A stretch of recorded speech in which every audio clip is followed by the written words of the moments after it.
ಇನ್ನು ಈ ದಾಳಿ ಪ್ರಕರಣವನ್ನು ಕೇಂದ್ರ ಸರ್ಕಾರ ಗಂಭೀರವಾಗಿ ಪರಿಗಣಿಸಿದೆ. 6 ಜನರ ವಿರುದ್ಧ ಭಯೋತ್ಪಾದನೆಯಡಿ ಕೇಸ್ ದಾಖಲಿಸಲಾಗಿದೆ. ಈ ಮಧ್ಯೆ ಆರೋಪಿಗಳು ವಿಚಾರಣೆ ವೇಳೆ ಕೆಲ ಮಹತ್ವದ ಸಂಗತಿಗಳನ್ನು ಬಿಚ್ಚಿಟ್ಟಿದ್ದಾರೆ. ಏನದು ಇಲ್ಲಿದೆ ನೋಡಿ ರಿಪೋರ್ಟ್.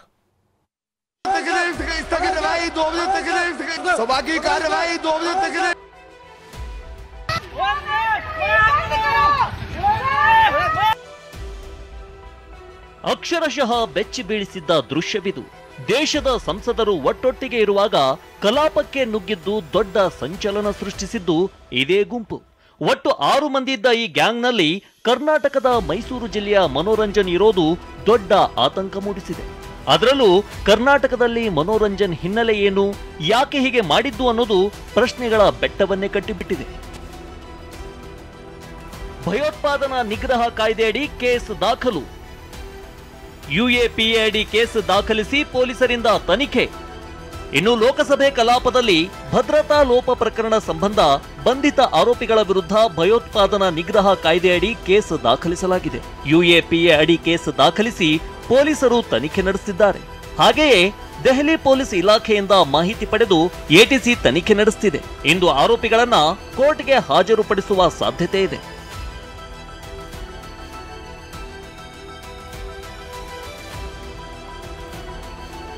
ಇನ್ನು ಅತಿ ಹೆಚ್ಚು ಭದ್ರತೆ ಇರುವ ಸಂಸತ್ ಭವನಕ್ಕೆ ನುಗ್ಗಿದವರ ಹಿನ್ನೆಲೆ ಏನು ಅನ್ನೋದನ್ನ ತೋರಿಸ್ತೀವಿ ನೋಡಿ.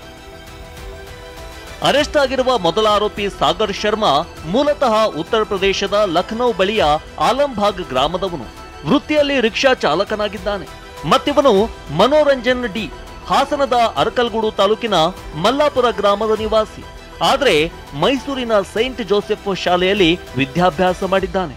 ಮೈಸೂರಿನ ಮರಿಮಲ್ಲಪ್ಪ ಕಾಲೇಜಿನಲ್ಲಿ PU ವ್ಯಾಸಂಗ ಮಾಡಿ ಬೆಂಗಳೂರಿನ BIT ಕಾಲೇಜಿನಲ್ಲಿ ಇಂಜಿನಿಯರಿಂಗ್ ವಿದ್ಯಾಭ್ಯಾಸ ಮಾಡಿದ್ದಾನೆ. ಇನ್ನು ಈ ಮನೋರಂಜನ್ 2016ರಲ್ಲಿ ಕಾಂಬೋಡಿಯಾಗೆ ತೆರಳಿದ್ದಂತೆ.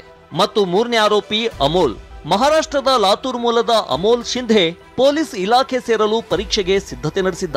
4ನೇ ಆರೋಪಿ ನೀಲಂ ಹರಿಯಾಣದ ಜಿಂದ್ ಜಿಲ್ಲೆಯ ನೀಲಂ ಉನ್ನತ ವ್ಯಾಸಂಗಕ್ಕಾಗಿ ಹಿಸಾರ್ನಲ್ಲಿ ನೆಲೆಸಿದ್ಲು. ನಾಗರಿಕ ಸೇವೆ ಪರೀಕ್ಷೆಗೆ ತಯಾರಿ ಕೂಡ ನಡೆಸಿದ್ಲು. ನಿರುದ್ಯೋಗದ ವಿರುದ್ಧ ಹಲವು ಪ್ರತಿಭಟನೆ ನಡೆಸಿದ್ದಾಳೆ. ರೈತರ ಪ್ರತಿಭಟನೆಯಲ್ಲೂ ಭಾಗಿಯಾಗಿದ್ದಾಳೆ. 5ನೇ ಆರೋಪಿ ಹಾಗೂ ಸಂಸತ್ ಭವನದ ಬಳಿ ಪ್ರತಿಭಟನೆಯ master mind Lalit Jha colour smoke ಬಳಕೆ ಮಾಡೋದನ್ನ ವಿಡಿಯೋ ಮಾಡಿದ್ದೇ ಇದೇ ಆರೋಪಿ. ದಾಳಿಯ ವಿಡಿಯೋವನ್ನ ಟ್ವೀಟ್ ಮಾಡಿ ಲಲಿತ್ ಝಾ ಎಸ್ಕೇಪ್ ಆಗಿದ್ದಾನೆ. ಇನ್ನು ಇದರಲ್ಲಿ ಇನ್ನೊಬ್ಬ ಕೂಡ ಇದ್ದಾನೆ. ಅವನ ಪಾತ್ರ ಏನಿತ್ತು ಅನ್ನೋ ಬಗ್ಗೆ ತನಿಖೆ ನಡೀತಿದೆ. ಅದರಲ್ಲೂ ಈ 6 ಮಂದಿ ಆರೋಪಿಗಳು ಪರಿಚಯ ಆಗಿದ್ದು ಹೇಗೆ ಅನ್ನೋದನ್ನ ತೋರಿಸ್ತೀವಿ ನೋಡಿ. ಫೇಸ್ಬುಕ್ನಲ್ಲಿ ಭಗತ್ ಸಿಂಗ್ ಫ್ಯಾನ್ ಕ್ಲಬ್ ಸದಸ್ಯರು ಬಂಧಿತ ಆರೋಪಿಗಳು. ಇದೇ ಆರೋಪಿಗಳು 1.5 ವರ್ಷದ ಹಿಂದೆಯೇ ಮೀಟ್ ಆಗಿದ್ರು.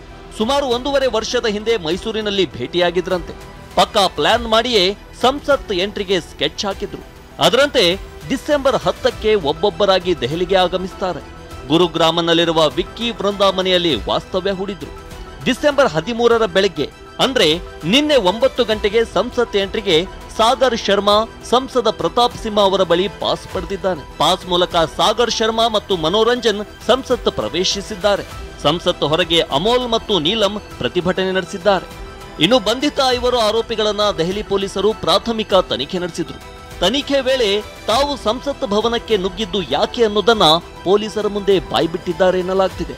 ಅದೇನಂದ್ರೆ ವಿವಿಧ ವಿಷಯಗಳ ಬಗ್ಗೆ ಸರ್ಕಾರದ ಗಮನ ಸೆಳೆಯುವ ಉದ್ದೇಶದಿಂದ ಈ ರೀತಿ ಮಾಡಿದ್ದೇವೆ ಎಂದು ಹೇಳಿಕೊಂಡಿದ್ದಾರಂತೆ. ಅಷ್ಟಕ್ಕೂ ಆರೋಪಿಗಳು ಹೇಳಿರುವ ಅಂಶವಾದ್ರೂ ಏನು ಅನ್ನೋದನ್ನ ತೋರಿಸ್ತೀವಿ ನೋಡಿ. ದೇಶದಲ್ಲಿ ನಿರುದ್ಯೋಗ ಸಮಸ್ಯೆ ಹೆಚ್ಚಾಗಿದೆ. ಇದರಿಂದ ವಿದ್ಯಾವಂತರು ಸಂಕಷ್ಟಕ್ಕೆ ಸಿಲುಕಿದ್ದಾರೆ.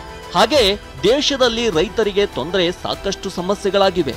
ಸೂಕ್ತ ಬೆಂಬಲ ಬೆಲೆ ಸಿಗ್ತಿಲ್ಲ, ಮಳೆ ಇಲ್ಲ, ರೈತರ ಆತ್ಮಹತ್ಯೆಗಳು ಹೆಚ್ಚಾಗ್ತಿವೆ. ಇದರ ಜೊತೆಗೆ ಮಣಿಪುರದಲ್ಲಿ ಹಿಂಸಾಚಾರ ಆಗಿತ್ತು.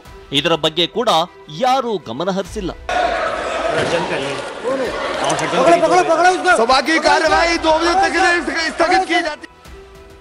ಇದೇ ಕಾರಣಕ್ಕಾಗಿ ಸರ್ಕಾರದ ಗಮನ ಸೆಳೆಯಲು ನಾವು ಸಂಸತ್ ಭವನಕ್ಕೆ ಎಂಟ್ರಿ ಕೊಟ್ಟಿದ್ದು ಅಂತ ಪೊಲೀಸರ ಮುಂದೆ ಆರೋಪಿಗಳು ಹೇಳಿಕೊಂಡಿದ್ದಾರೆ. ಇದರ ನಡುವೆ ಸಂಸತ್ ಕಲಾಪ ವೇಳೆ ಭದ್ರತಾ ಲೋಪ ಪ್ರಕರಣದಲ್ಲಿ ರಾಜ್ಯದ ಮನೋರಂಜನ್ ಕೂಡ ಇದ್ದ. ಹೀಗಾಗಿ ಪ್ರಕರಣದ ಬಗ್ಗೆ ರಾಜ್ಯ ಪೊಲೀಸರಿಂದಲೂ ತನಿಖೆ ನಡೆದಿದೆ. ಗಂಭೀರವಾಗಿ ಪರಿಗಣಿಸಿ ಮನೋರಂಜನ್ ಹಿನ್ನೆಲೆ ಬಗ್ಗೆ ಗುಪ್ತಚರ ಇಲಾಖೆ ತನಿಖೆ ನಡೆಸುತ್ತಿದೆ. ಓದಿದ ಕಾಲೇಜು, ಸ್ನೇಹಿತರು, ಸಂಪರ್ಕಿಸಿದ್ದ ವ್ಯಕ್ತಿಗಳು, ಮನೋರಂಜನ್ ಸಾಮಾಜಿಕ ಜಾಲತಾಣದ ಬಗ್ಗೆ ತನಿಖೆ ಮಾಡಲಾಗ್ತಿದೆ.